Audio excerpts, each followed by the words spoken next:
Okay, this is Hostgator, and when you first get here, you're going to click on Get Started Now. Hostgator is just like it says, it's hosting all of your data that you will need. So you'll have Hostgator forever.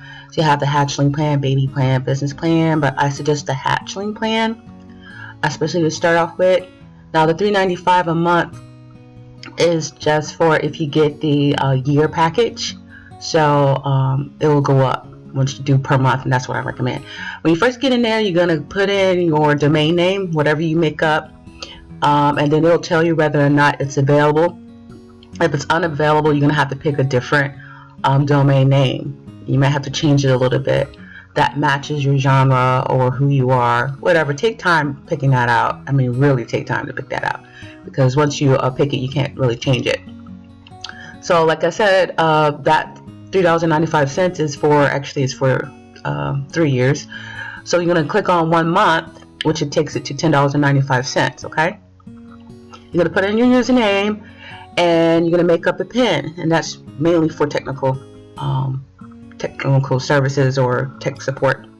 Okay, I recommend using PayPal because PayPal is easier to keep up with all your business expenses.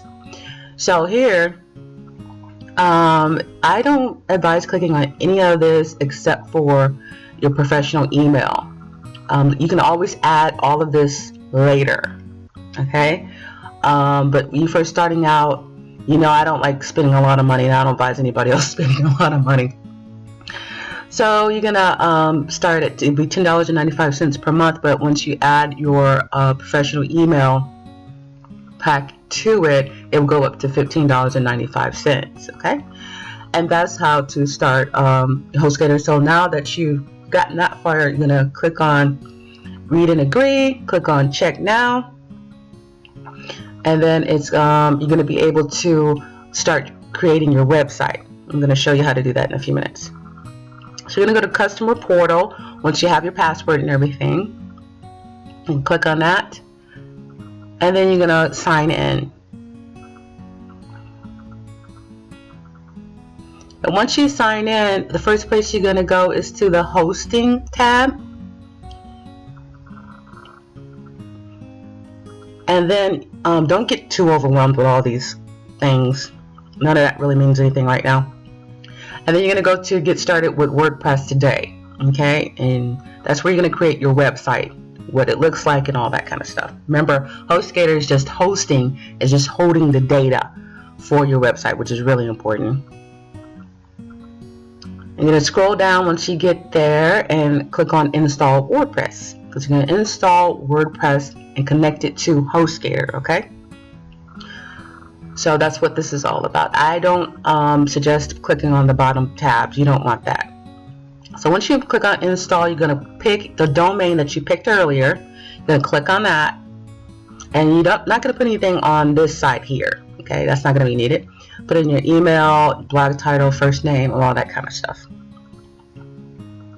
And then you're going to click on install WordPress at the bottom. After you click on install WordPress at the bottom, you're going to have a little tab that comes from the bottom, from the top here, from the top, and it's going to give you a link to your new website. That would be your new website link that you'll use forever. And it'll also give you your password, a really long password. You're going to copy and paste that. I would write it down too, just in case, but you know, copy and paste works.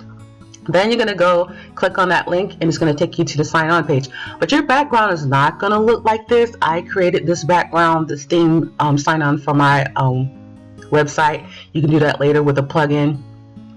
But once you put your password and username in, you're going to click on login. And then you get the back door. So this is what it's going to look like once you log in. And this is kind of like the dashboard of WordPress or of your website. So I'm going to click over here a little bit. So this is where you put all your color, your themes, everything.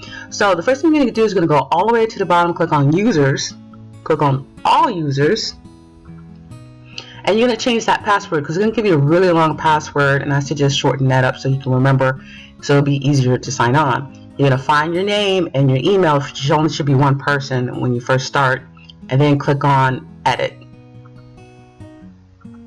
Once you click on edit, you're going to scroll all the way down. There's a lot of stuff that you're not going to need right now. And then you're going to click on generate password under account management and create a new password. Make sure you write it down, have a book of passwords, because as you have your business, you're going to have a lot of that. Click on appearance, then themes, which is your next step. This is the fun part, when you get to decorate your website the way you want. Now you'll see all these different selections right here. You're probably only going to see 2 when you first start, okay? And then, but you're going to click on add new, this little blue tab here.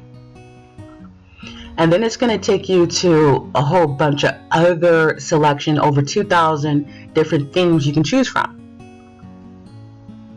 And they're all very beautiful, vivid color, and you can change whatever you want on it. I love this. It really triggers my creative nature. But anyway, once you find a thing you want, you can preview it or you can activate it. When you activate it, you can then customize it the way you want. Okay, really simple. But one thing I want to show you is how to create a widget or a sidebar or a sign-on page, right? Because you want to be able to know how to put a sign-on page so that you could have them go to a sale. So you can go under appearance, then widget,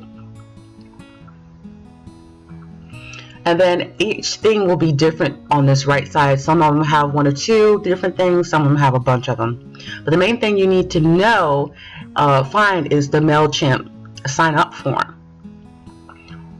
Okay, and then you're gonna add widget. And when you add widget, it's going to put it wherever you want it. Say if you want it on your blog sidebar. And you can change the title here. You can put a picture there of the guide or whatever you want so people can sign on. And eventually, lead to a sale, like I said before. Make sure you save it. And that's how to connect your Hostgator to WordPress. And this is what I highly recommend you use for your business. Highly.